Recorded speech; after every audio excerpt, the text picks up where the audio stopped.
राधे राधे। मुझे कृष्ण चाहिए। अध्याय 1 का अगला भाग। कृष्ण ने अपनी कमर से बंधे पीताम्बर में से अपनी बांसुरी निकाली और दाहिने पैर को मोड़कर उसके अग्रभाग को भूमि पर टिका दिया। बांसुरी कृष्ण के हाथों में नृत्य करती हुई उसके अधरों पर जा टिकी। अर्जुन कृष्ण को देखकर मुस्कुरा दिया। उसकी मुस्कान कह रही थी कि मुरलीधर, तेरी इसी मुद्रा को गोप समाज बांके बिहारी कहता है। वह मन ही मन हंसा। तुम भी कृष्ण कैसी कैसी लीलाएं रचते हो, और आश्चर्य यह है कि प्रत्येक लीला के पश्चात अपने लिए एक नया नाम लेकर प्रकट होते हो। यही नहीं, अपने बाल्यकाल से इतनी लीलाएं की कि थक कर संसार ने तुम्हें लीलाधर का सम्मान भी समर्पित कर दिया। उसकी विवशता थी। तुमको लीलाधर से अलंकृत न करता तो क्या करता। तुम्हारा प्रेम सबको विवश कर देता है। मैंने प्रश्न पूछा तो उसके उत्तर में तुम बांसुरी बजाने को तैयार हो गए।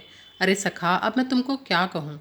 तुम अपना अगला पग बताकर कहाँ धरते हो, न किसी को अनुमान लगाने देते हो कि तुम अपना पग कब और कहाँ रखोगे। यदि कोई तुम्हारे संबंध में अनुमान भी लगा ले तो उसे तुम ऐसी स्थिति में डाल देते हो कि वह शपथ लेने को विवश हो जाता है कि वह जीवन भर तुम्हारे संबंध में तो अनुमान नहीं ही लगाएगा।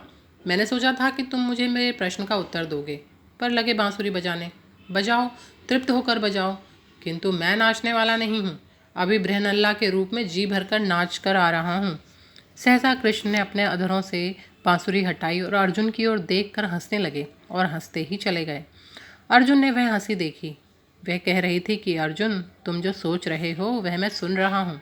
अब तुम कुछ पल बांसुरी का स्वर सुनो और उसमें उत्तर खोजो। बांसुरी फिर से कृष्ण के अधरों पर तिरने लगी। उनकी अंगुलियां मंथर गति से बांसुरी के छिद्रों पर नृत्य करने लगीं। उनके नयन आत्मलीन होती कमल की पंखुरियों के समान अत्यंत मंद गति से मुंदते चले गए। कृष्ण की सुमधुर बांसुरी का स्वर वन्य प्रदेश के साथ साथ अर्जुन के हृदय प्रवेश में भी गूंज उठा। अर्जुन को लगा जैसे उसकी नाभि में तड़ित का कोई आघात लगा हो। अर्जुन शब्दभेदी बाण में भी कुशल था। उसे धनुर्वेद सिद्ध था।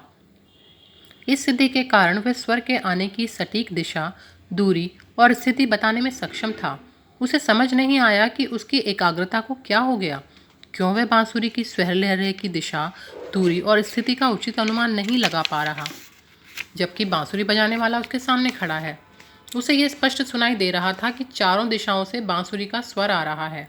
और वह खींचा, यह कैसे हो सकता है जबकि बांसुरी उसके सामने ही बज रही है। यदि भविष्य में उसे कभी शब्दभेदी बाण का संधान करना हो तो वह क्या असफल हो रहेगा। पर क्यों। तभी उसका ध्यान इस तथ्य की ओर गया कि अभी उसकी आंखें खुली हुई हैं। शब्दभेदी बाण के द्वारा लक्ष्य भेदन करने का अनिवार्य नियम है कि पलकों को मूंद लिया जाए और आंखों के मार्ग से बहती ऊर्जा के प्रवाह को केवल श्रवण इंद्रियों पर केंद्रित कर दिया जाए। बांसुरी की स्वर लहरी ने सारे वन्य क्षेत्र को ध्यानस्थ कर दिया था।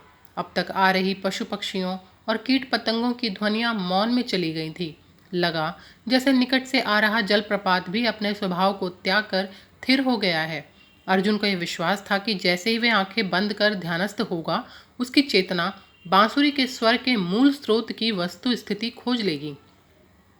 वह भयंकर कोलाहल में भी जो सुनना चाहता है, केवल उसी ध्वनि को सुन सकता है। उसके अभ्यास ने यह शक्ति अर्जित की थी कि वह चाहे तो अपनी शेष इंद्रियों में बहती ऊर्जा को किसी भी एक बिंदु पर केंद्रित कर सकता था। यदि अनेक वाद्य यंत्र बज रहे हों और वह केवल वीणा का स्वर सुनना चाहता है तो उसके लिए तनिक भी कठिन कार्य नहीं था। उसे मात्र अपनी चेतना को वीणा के स्वर पर केंद्रित करना है और उसके बाद शेष सब स्वर उसके लिए स्वतः खो जाएंगे। वह जो सुनना और देखना चाहता है वही देख सुन सकता है। इतर ध्वनियाँ उसके लिए बाधक बनने का दुस्साहस नहीं कर सकती। वह अभी बांसुरी के मूल केंद्र को खोज लेगा। इसमें खोजने जैसा क्या है? अर्जुन की बुद्धि ने उसे डांटा। क्या बालकों जैसा व्यवहार कर रहे हो? स्पष्ट दिखाई पड़ रहा है कि तुमसे 4 हाथ की दूरी पर खड़ा कृष्ण बांसुरी बजा रहा है। फिर क्या आवश्यकता है व्यर्थ में व्यायाम करने की?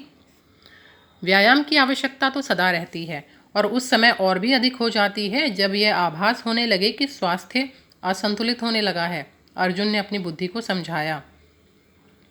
नियम के अनुसार तो कृष्ण द्वारा बजाई जा रही बांसुरी की तान को चारों दिशाओं से नहीं आना चाहिए। यदि ऐसा हो रहा है तो इसके 2 ही कारण हैं कि या तो अज्ञातवास में मैं अभ्यास न कर पाने के कारण अपनी श्रवण शक्ति की क्षमता कम कर बैठा हूँ, या फिर यहाँ कोई ऐसा नियम कार्य कर रहा है जो अन्य नियमों से ऊपर है, जबकि ऐसा नहीं होना चाहिए। उसने कछुए के समान अपनी सभी ज्ञानेंद्रियों को समेटना आरंभ किया और श्रवण शक्ति के बिंदु पर लाकर उनको छोड़ दिया। उसकी समस्त ऊर्जा स्वर के केंद्र की ओर दौड़ पड़ी। किंतु यह क्या, वह तो आगे बढ़ते ही फटकर ऐसे छितरा गई जैसे कोई स्फुलिंग हो। बांसुरी की वह तान, जो अब तक उसे केवल चारों दिशाओं से सुनाई दे रही थी, अब वह जैसे 10 दिशाओं से आ रही थी। 10 दिशाओं से ही क्यों, वह यह स्पष्ट अनुभव कर रहा था कि उसकी नाभि से ही स्वर उठ रहा है।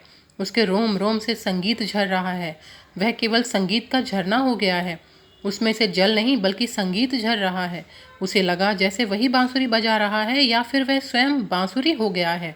उसने आंखें खोलनी चाही, किंतु एक ऐसी मादकता ने उसे आ घेरा था कि वह परम आलस्य से भर गया था। उसकी पलकें इतनी भारी हो गई थीं कि वह स्वयं को उठा ही नहीं पा रही थी। उसे लगा कि किसी मद्यप के समान उसने इतनी मदिरा पी ली है कि अब उसके लिए अपने शरीर को हिलाना डुलाना भी दुष्कर हो गया है। उसने अपने जीवन में एक से एक निपुण संगीतज्ञों को सुना था। वृहन्नला के रूप में तो वह संगीतशाला में विभिन्न संगीतकों से घिरा ही रहता था, पर ऐसा संगीत, यह संगीत धरती पर गूंज अवश्य रहा है और उसको जन्म देने वाले उपकरण भौतिक हैं, किंतु फिर भी वह अपार्थिव है। ऐसा लग रहा है जैसे इस समूचे ब्रह्मांड में केवल और केवल इस स्वर का अस्तित्व है। यही स्वर जल है, यही स्वर भूमि है, यही अग्नि है, यही आकाश है और यही समीर है। इसके अतिरिक्त कुछ है ही नहीं। उसका मन हुआ कि वह सदा सदा के लिए इसी संगीत में लीन हो जाए। मन खोज की यात्रा पर निकला कि यह संगीत है किसका, कौन इसे जन्म दे रहा है, कहाँ से यह बह रहा है। उसका यह सब सोचना न केवल निष्फल गया, वरन यह विचार करते ही जैसे वह विगलित होने लगा। इस स्रोत को खोजने का विचार ही उसके लिए विश्व रूप बन गया। वह जैसे उस कालकूट के प्रभाव में मरने लगा और मर गया। अब वहाँ कुछ न था, न संगीत, न संगीत पैदा करने वाला, न सुनने वाला, न उसका विश्लेषण करने वाला, न उससे आनंदित होने वाला। वहाँ कुछ भी नहीं था।